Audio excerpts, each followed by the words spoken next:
نحمده ونصلي على رسوله الكريم أما بعد فأعوذ بالله من الشيطان الرجيم بسم الله الرحمن الرحيم قل هل يستوي الذين يعلمون والذين لا يعلمون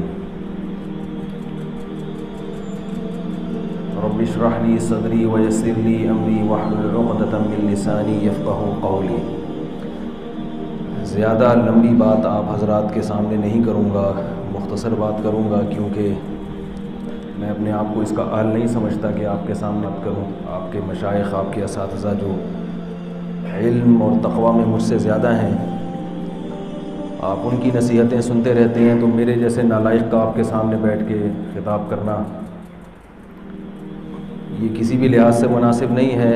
الامر فوق الادب، حکم ہوا ہے تو بیٹھ گیا ہوں۔ تکرار کے طور پر، کیونکہ آپ بھی طالب علم ہیں، ہم بھی طالب علم ہیں، طالب علم ہونے کی حیثیت سے کچھ باتوں کا اگر مذاکرہ ہو جائے تو اچھا ہے۔ ایک سوال ہوگا کہ طالب علم ہے تو میں اوپر کیوں بیٹھا ہوں؟ وہ اس لیے کہ تاکہ سب کو نظر آؤں، سمجھ لیں، نظر آنے کی غرض سے اوپر بیٹھا ہوں، نیت میں نے یہ کی ہے۔ آپ حضرات کے مدرسے کا آج دورہ کیا، بالکل توقعات سے ہٹ کر ایک ماحول پایا، یہاں کے اساتذہ سے ملا، تصورات سے بالکل ایک الگ دنیا پائی ہے، اور ہم اپنے آپ کو بہت بڑا فنڈر سمجھا کرتے تھے۔ یہاں آئے تو ہمیں پتہ چلا وہ فوق کل ذی علم علیم۔ یہاں کا تو نصاب، آپ حضرات کے امتحانی پرچے دیکھے ہم نے، پرچے دیکھ کر اندازہ ہو رہا تھا کہ ان دلوں میں کافی تیل ہے الحمدللہ۔ تو آپ حضرات کو شکر ادا کرنا چاہیے کہ اللہ تعالیٰ نے آپ کو ایک ایسی علمی درسگاہ سے جوڑا ہوا ہے جہاں کی علمی استعداد ماشاءاللہ بہت زبردست ہے، نصاب بہت زبردست ہے۔ میں نے آپ کے اساتذہ سے عرض کیا ہے کہ اللہ نے ہمیں بھی ہول سیل کے حساب سے اولاد دی الحمدللہ، شریعت کے مطابق اولاد ہے ہمارے پاس، ٹھیک ہے۔ اسلام میں 2-4 بچے نہیں ہیں، تزوج الودود الولود، بچے ہمارے پاس الحمدللہ درجن ہیں۔ تو میں نے ارادہ کیا ہے اپنے بچوں کو بھی انشاءاللہ میں یہاں داخل کروں گا، یہاں کے ماحول سے بڑا متاثر ہوا نصاب تعلیم سے، لیکن ابھی چھوٹے ہیں، آپ انتظار میں نہ رہیں کہ اگلے سال آ جائیں گے، تو ارادہ کیا ہے۔ تو آپ حضرات کو شکر ادا کرنا چاہیے، اپنے اساتذہ کی قدر کرنی چاہیے کہ ایسا ماحول دیا ہے، اور بڑا زبردست نصاب تعلیم ہے۔ وہ تو آپ دیکھ رہے ہیں، اس پہ میں زیادہ بات نہیں کروں گا، میں صرف علم کی اہمیت پر چند باتیں آپ کے سامنے عرض کروں گا کہ کبھی بھی آپ احساس کمتری کا شکار نہ ہوں۔ اللہ نے جو نعمت آپ کو دی ہے وہ نعمت بہت کم لوگوں کو ملتی ہے، جسے علم دین کہا جاتا ہے، دین کا علم کہا جاتا ہے۔ یہ وہ علم ہے جو اللہ اپنے پیغمبروں کو دیتے ہیں۔ کوئی پیغمبر ڈاکٹر نہیں گزرے، کوئی انجینئر نہیں گزرے، کوئی سائنٹسٹ نہیں گزرے، تمام پیغمبر عالم گزرے ہیں۔ کسی علم کی نفی نہیں ہے، میڈیکل سائنس کی اپنی اہمیت ہے، انجینئرنگ کی اپنی اہمیت ہے، سب علوم کی اپنی اہمیت ہے۔ حدیث میں ہے نحن معاشر الانبیاء لا نورث درہما ولا دینارا، انبیاء کی وراثت بھی تقسیم نہیں ہوتی۔ تو آپ صلی اللہ علیہ وسلم نے فرمایا اللہ معطی ہے اور میں کیا ہوں؟ قاسم، تقسیم کر رہا ہوں۔ تو وہ کیا چیز آپ صلی اللہ علیہ وسلم نے تقسیم کی ہے؟ وہ یہ دین کا علم ہے جو علماء حاصل کرتے ہیں اور اپنے سینوں میں محفوظ کرتے ہیں۔ تو یاد رکھو، علم دین حاصل کرتے ہیں علماء، جن کو عرف میں مولوی کہا جاتا ہے۔ کیا کہا جاتا ہے؟ تو معاشرے میں اگر مولوی کی اہمیت ہوگی تو علم دین کی بھی اہمیت ہوگی، اور اگر مولانا علم کی اہمیت نہیں ہے تو مولانا کی بھی اہمیت نہیں ہے، کیونکہ علم تو یہی مولانا لوگ ہی حاصل کرتے ہیں نا، علم دین۔ تو میں لوگوں سے کہتا ہوں اگر آپ کو علماء کی اہمیت کا اندازہ لگانا ہے تو ایسا معاشرہ دیکھ لو جس میں علماء نہیں ہے، باقی سب کچھ ہے، اس معاشرے کا حال دیکھو کیا ہے جا کے۔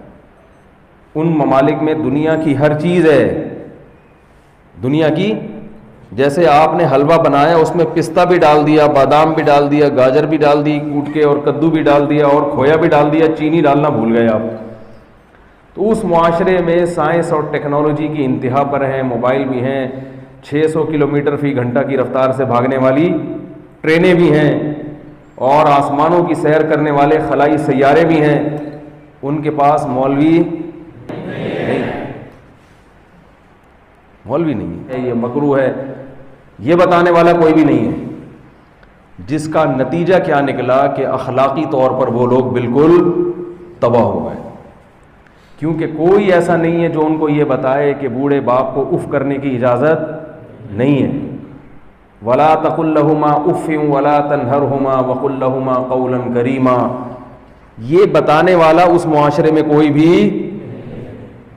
یہ بتانے والا تو ہے کہ یہ موبائل کیسے وجود میں آیا, اس کی یونیورسٹیاں ہیں, اس کے سافٹ ویئر, اس کی ایپلیکیشن کیسے ڈاؤن لوڈ ہوتی ہے, کیا ہوتا ہے, یہ سب بتانے والے تو ہیں.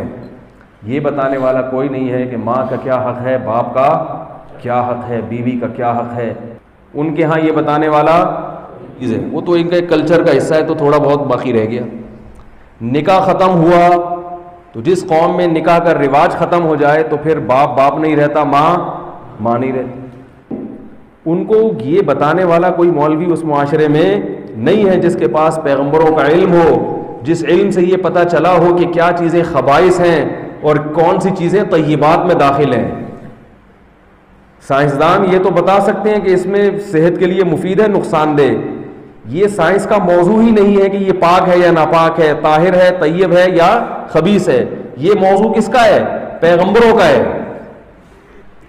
کوئی سائنسدان آپ کو بتا سکتا ہے کہ نکاح پاکیزہ چیز ہے اور زنا گندگی چیز ہے, فاحشہ ہے, بے حیائی ہے. کوئی ایسی لیبارٹری ہے جہاں کسی عمل کو لے جا کے کسی مشین میں ڈالیں تو وہ فوراً رپورٹ دے دے کہ یہ پاکیزہ ہے اور یہ بے حیائی ہے؟ ایسی آج تک کسی سائنسدان نے کوئی مشین ایجاد نہیں کی. غیرت کیا ہے, بے غیرتی اور بے شرمی کیا ہے, یہ فزکس, کیمسٹری اور میتھ کا ٹاپک اور موضوع ہے ہی نہیں. انسان کو انسان بنانے کے لیے صرف میڈیکل سائنس کا علم کافی نہیں ہے. انسان کو انسان بنانے کے لیے اس علم کی بہت شدید ضرورت ہے جو علم پیغمبر لے کر آئے ہیں. اگر اس علم کو آپ انسانوں کی فہرست سے نکال دیں گے تو انسان میں اور گدھے میں کوئی فرق باقی نہیں رہے گا, کیونکہ انسان ماہیت کے اعتبار سے حیوان ہی ہے.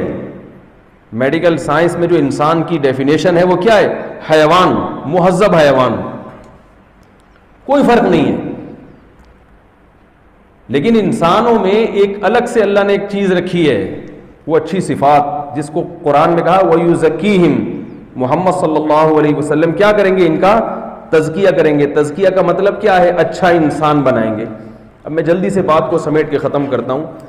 دیکھو, جانوروں میں اور انسان میں بنیادی خوراک کا تو کوئی فرق نہیں ہے, وہ بھی کھاتے ہیں, ہم بھی کھاتے ہیں, ان کے بھی اولاد ہوتی ہے, ہمارے بھی اولاد ہوتی ہے. وہ بھی بچوں سے, اکثر جانور اپنے بچوں سے محبت کرتے ہیں, ہم بھی کرتے ہیں. یہ کوئی فرق نہیں ہے. بنیادی فرق انسان میں اور حیوان میں یہ ہے کہ حیوان نہ اچھے ہوتے ہیں نہ برے ہوتے ہیں. اللہ نے جس جانور کو جیسا بنا دیا نا وہ ویسا ہی رہے گا قیامت تک. جس جانور کو ذہین بنانا تھا ذہین بنا دیا, جس کو با وفا بنانا تھا اللہ نے با وفا بنا دیا. احسن کل شیء خلقہ ثم ہدی. اللہ کہہ رہے بہترین انداز سے اللہ نے اس چیز کو بنایا, پھر اس کو اس راستے پہ چلا دیا. لیکن انسان کا معاملہ ایسا نہیں ہے. انسان اپنے اختیار سے با وفا بھی بنتا ہے اور بے وفا بھی بنتا ہے, خیر خواہ بھی بنتا ہے اور بدخواہ بھی بنتا ہے, محبت بھی کرتا ہے اپنے اختیار سے اور بولو بھائی نفرت بھی کرتا ہے, بزدل بھی ہوتا ہے اور بہادر بھی ہوتا ہے. کچھ قدرت کی طرف سے, کچھ اپنے اختیارات بھی ہیں اس میں. سچا بھی ہوتا ہے اور جھوٹا بھی.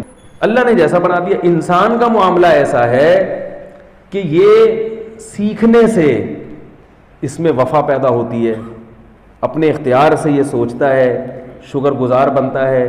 جانور اپنے والدین کے فرمانبردار نہیں ہوتے, ایک وقت تک ان کے والدین پالتے ہیں, پھر رشتہ ختم. انسان یہ سوچتا ہے کہ جس باپ نے مجھے پالا, جس ماں نے مجھے پالا, میں اس کو بڑھاپے میں کیسے چھوڑ دوں. کچھ لوگ چھوڑ دیتے ہیں اور کچھ لوگ وفا کرتے ہیں. جو وفا کرنے والے ہیں وہ اچھے کہلاتے ہیں، اللہ کے فرمانبردار کہلاتے ہیں، ان کے لیے جنت ہے. جو وفا نہیں کرتے وہ برے کہلاتے ہیں. کتے کو وفا پر ثواب نہیں ملتا، نہ جنت نہ جہنم. لومڑی کو چالاکیوں پہ جہنم کی وعیدیں بولے بھائی نہیں ہے. کوے میں اگر توکل نہیں ہے تو اس بے توکلی پر اس کو سزا نہیں ملے گی قیامت کے دن.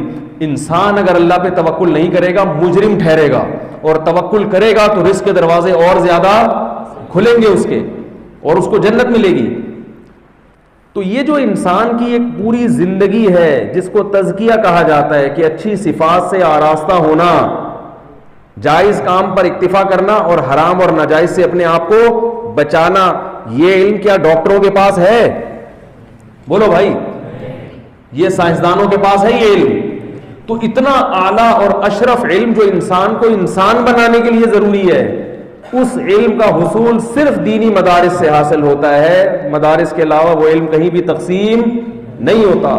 کتنی خوش قسمتی کی بات ہے کہ اللہ نے مجھے اور آپ کو اس علم کے لیے منتخب کر لیا جو علم انسان کو انسان بنانے کے لیے ضروری ہے. اور دوسروں کو اللہ نے انسان کا جو مادہ ہے، انسان کی جو جسم ہے، اس کے لیے اللہ نے منتخب کیا، اور ہمیں انسان کی روح کے لیے اللہ نے منتخب کیا. تو یہ بڑا اعلیٰ اور عرفہ علم ہے.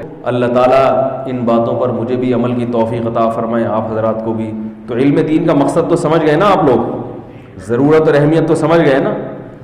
انگریز کے پاس ہے یہ علم کے حلال حرام، یہ ان کی ڈکشنری میں ہی نہیں ہے. طہارت، پاکی ناپاکی کیا ہے کچھ نہیں جانتے وہ. حقوق کیا ہیں، کسی انگریز سے پوچھو والدین کے کیا حقوق ہیں، وہ کہے گا پتہ نہیں کیا حقوق، کہیں گے اولاد کے کیا حقوق ہیں، یہ کیا ہوتا ہے، جانتے ہی نہیں وہ لوگ یہ چیزیں. الحمدللہ محبت ہے، صلہ رحمی ہے، والدین کے حقوق ہیں، یہ تو آپ کی وجہ سے ہیں. تو اس لیے اپنے آپ کو خوب شوق و رغبت کے ساتھ علم حاصل کریں، اور یہ سمجھیں کہ اللہ نے آپ کو سب سے زیادہ اونچے کام کے لیے منتخب کیا ہے. اللہ تعالیٰ سمجھنے کی، عمل کرنے کی توفیق عطا فرمائے. سبحانک اللہم و بحمدک، نشہد ان لا الہ الا انت، نستغفرک و نتوب الیک.